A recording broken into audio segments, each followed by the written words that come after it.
Time for thinking real estate. Hi. Lord Dwight Schlecke, Bill's back.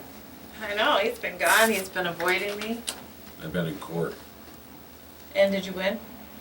Most of it wasn't, most of it was like pre-trial scheduling conferences, things like that. A couple motion hearings, no trials or anything. But yeah,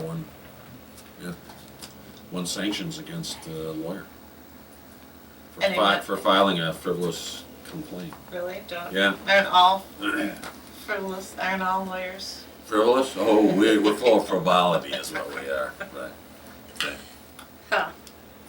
Well, Jackie has done a good job of filling in for you while you were gone. Oh, good. A couple of things before we get on to serious matters of legal Goody. issues. Serious man. Yeah, exactly. Artitude. Artitude. It's been going pretty good. A little bit slower than last year.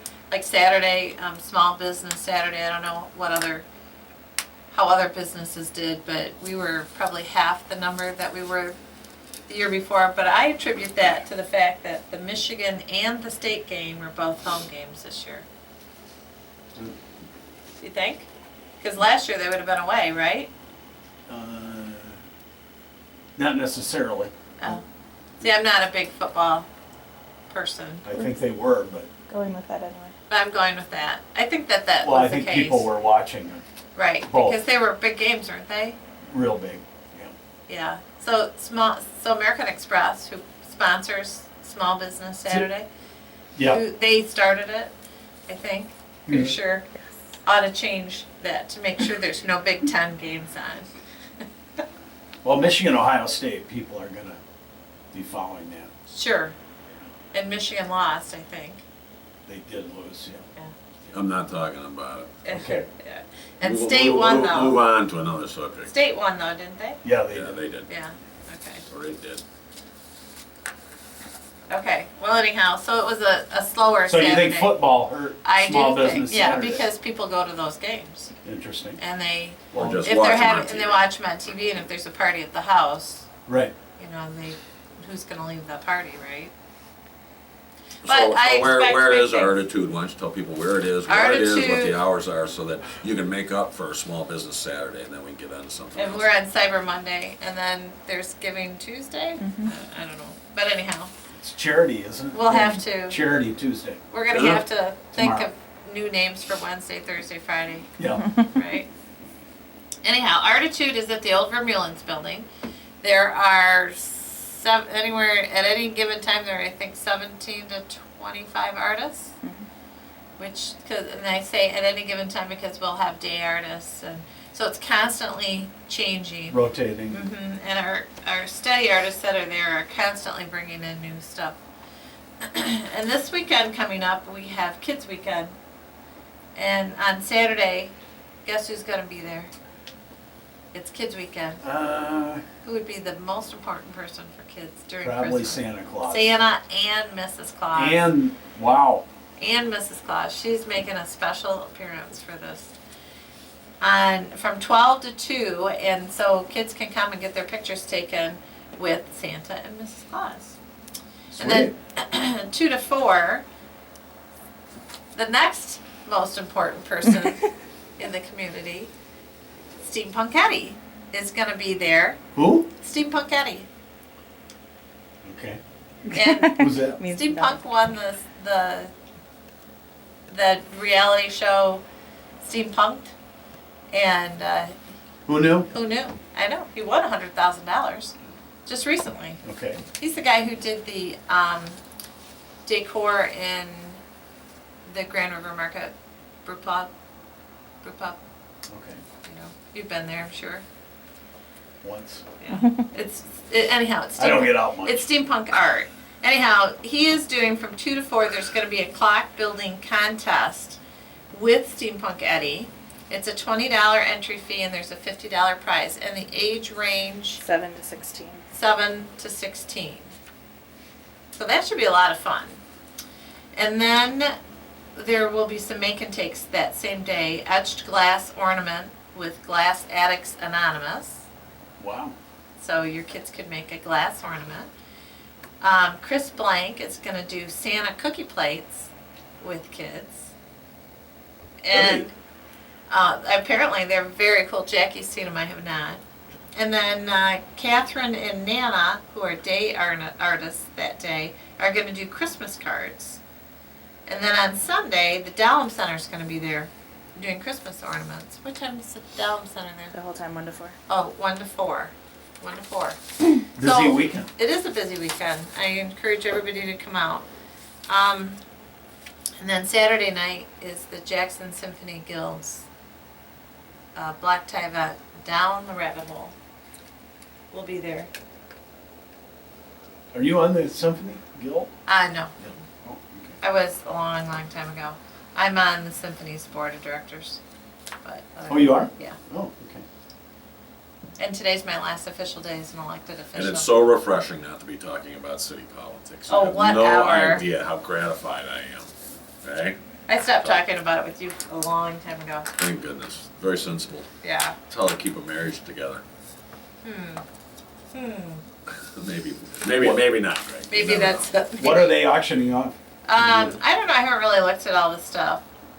I haven't. The biggies are Surf and Turf for 8. That's a dinner at Al Spees' house on Big Wolf Lake. I think you can go online. I know you can go online to bid on these things also. All I want to know is who's the band. I don't know. They've been having really good bands. Go to the live auctions at jsauction.org, and you can see everything that's on there. They always have some really cool stuff. But the band is always good, and I don't know how much it is. I think it's the cost to get in. I don't know, $125 to $175 maybe. Doesn't have the price on here. So if you want to get dressed up and look pretty, Anything else you're plugging? it's at the country club. I know. She doesn't get paid anything. I don't get paid anything to do these plugs. Oh, but that's, okay? the symphony is an important, Of an course it is. extremely I'm important kidding. part of our community. I'm kidding. Okay? So anything we can do, and Artitude is an important part of our community. It's even though it's formerly us that known, puts it Artitude, on. formerly known Yes. as. Artsy fartsy. Fartsy. I know there you someone go. said I loved that name because you remembered it. Right. I said, well, I just hope you remember Artitude. But there's some things I'm eyeing there for Christmas, buddy. One of the most interesting things we have this year at Artitude is the gal who makes her own yarn and dyes it. They raise the sheep, they shear them, They spin it. they spin it, and she Really? makes beautiful hats and mittens and purses and she's very, very cool and interesting to talk to. So come on down, and she'll I be will say spinning. that interested me too, and I'm usually not interested in things like the Yarn. Artitude, etc. Well, no, I like spinning yarns. Okay. You do? Yeah, I like spinning yarns. Really? I'm a lawyer, for God's sake. We spin yarns all the time. Okay. Okay.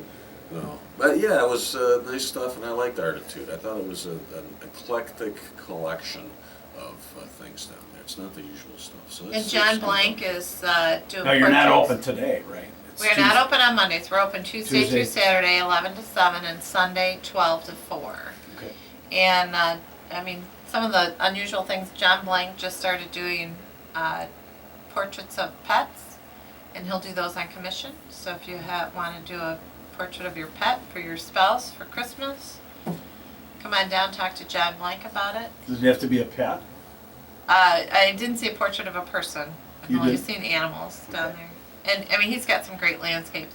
Chris Blank has some great contemporary art. There's a couple of pieces there that I really, really like. I'm just running She's out. looking at me again. I'm running when out she of says wall that. space. I gotta get the office done so I could get some more paintings. But, jewelry, there's some great jewelry down there. And Metalwork. metalwork, lamps. There's a young Oh, kid. yeah. Dang. He's young, I think, I don't 18. know. How much? 18. 18 years old, and he's got some really cool table lamps there and a floor lamp that he's made. Very cool. And, Woodworking? Jeanette Woodward made some really cool sushi dishes, a whole set of them. Emily might end up with a set of those for Christmas. Okay. So, anyhow, there's some great artists down there. Emily's my daughter. That's who she's referring to. Who she's referring to. Okay, so you wanted to let's talk about real estate. We haven't talked about What do you got? About 3 minutes left. Oh, shut up. 4. 4 minutes left. Terrific. You wanna talk about, well, you can get a lot in, I've heard you talk. I'm a lawyer, I can talk out of both sides of my mouth at the same time. Right, so which it's, means you I talk get twice double as the amount much, in. right?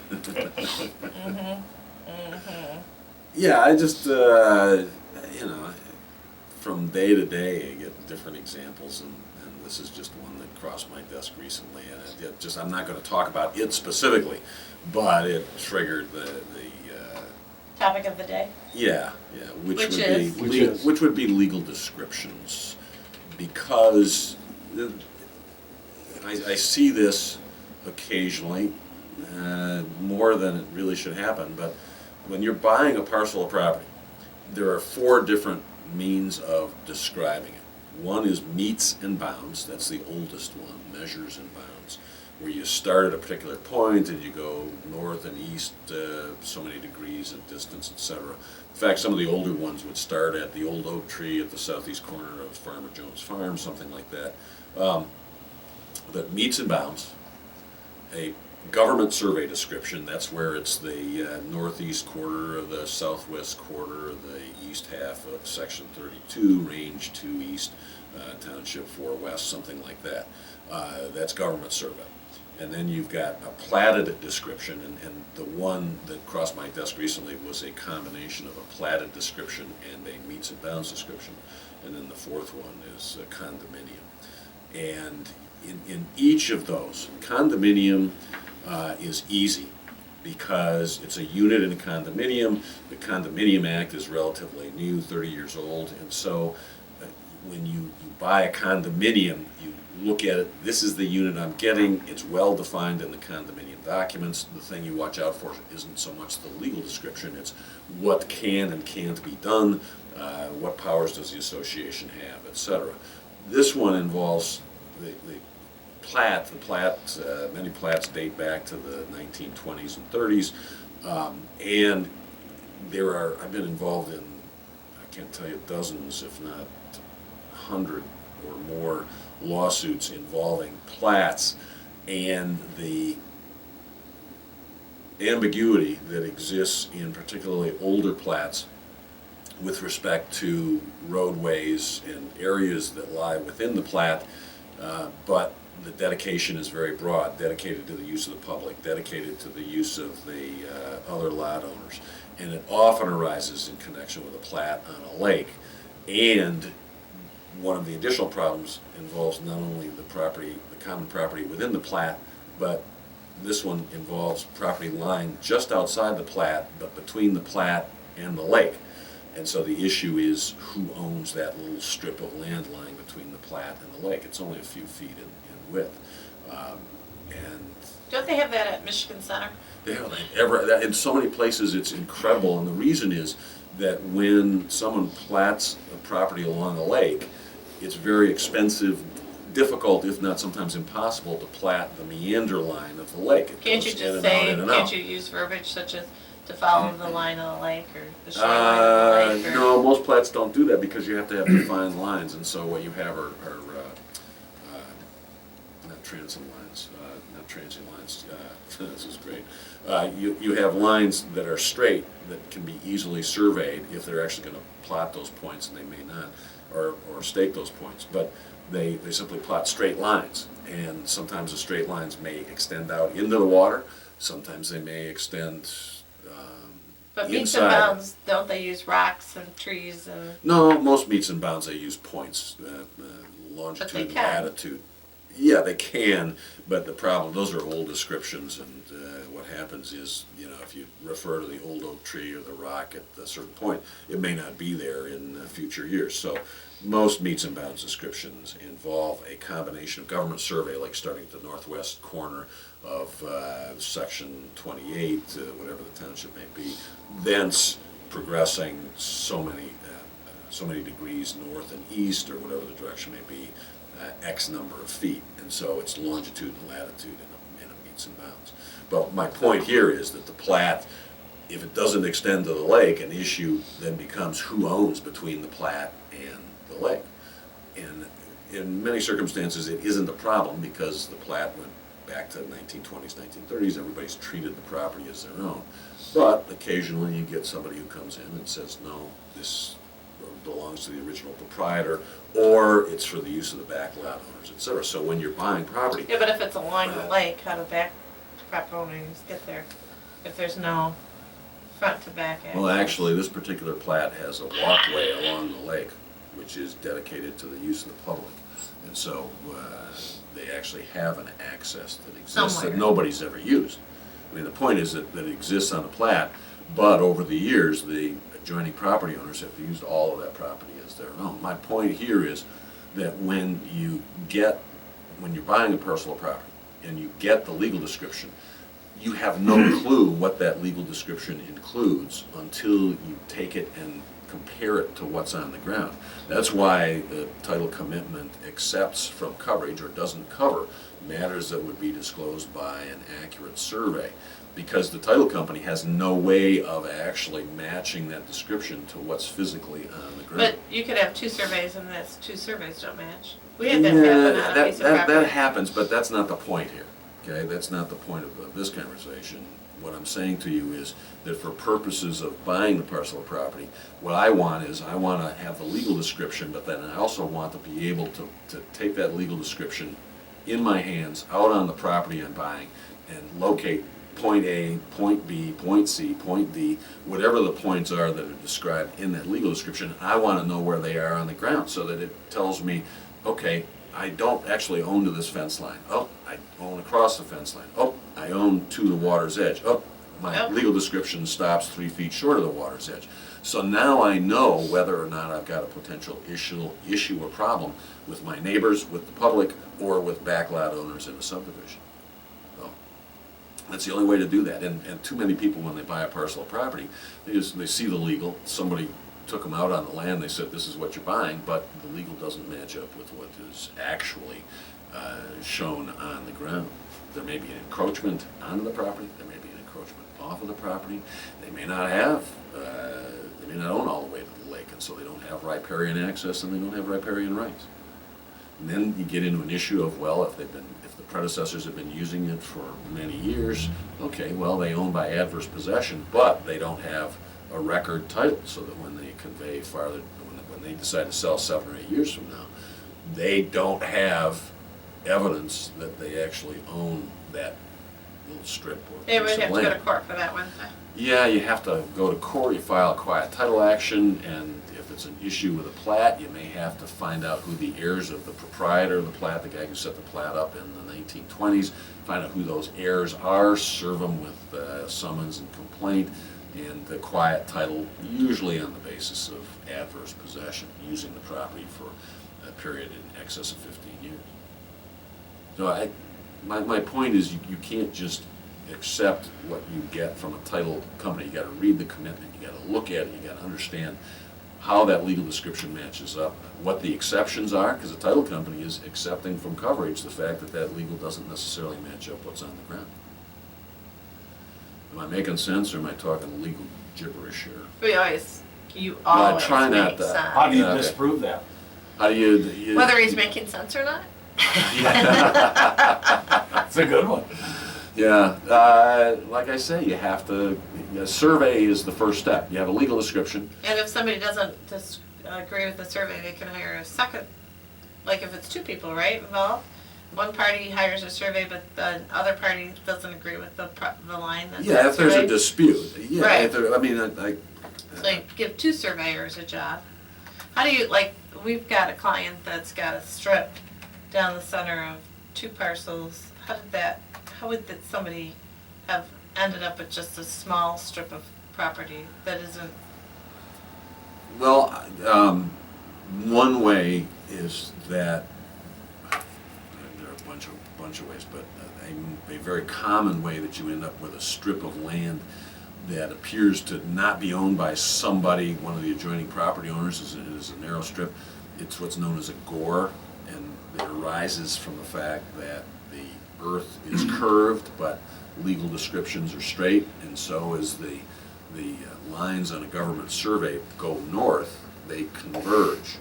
And then every 24 miles, in order to correct for the curvature of the earth, the government survey goes out And so now you end up with these strips where, because of the curvature of the earth, you end up, you know what a gore is in dressmaking?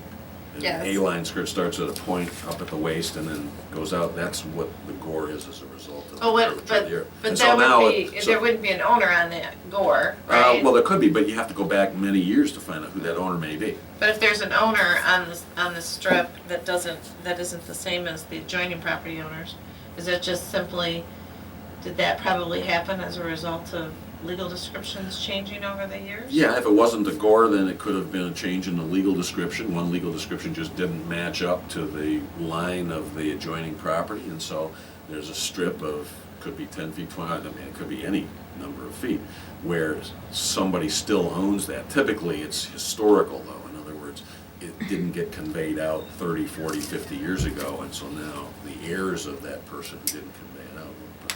Got it. Okay? All right, well, my listing of the day Yeah, should have no legal description problems. does it have a gore? It does not have a Gore. Does It it is have a on a plat? curve. It is on a curve. Okay. It's on a cul-de-sac. Lookout Circle, 3420 Lookout Circle. It is an amazing home for Where's Lookout lots of Circle? people. Lots of circle. Lookout Circle is the subdivision that runs between Broman Road and Horton Road. I think, what's the main road in there? Horseshoe Pass, or I don't know the name of the main road. Deer Ridge. Careful, this is a family show. Yeah. Anyhow, it's that nice subdivision just west of Mapledale. Runs between Broman and Horton Road. And you have a couple school districts in there, I think Jackson Public and Hanover. Buses go through there.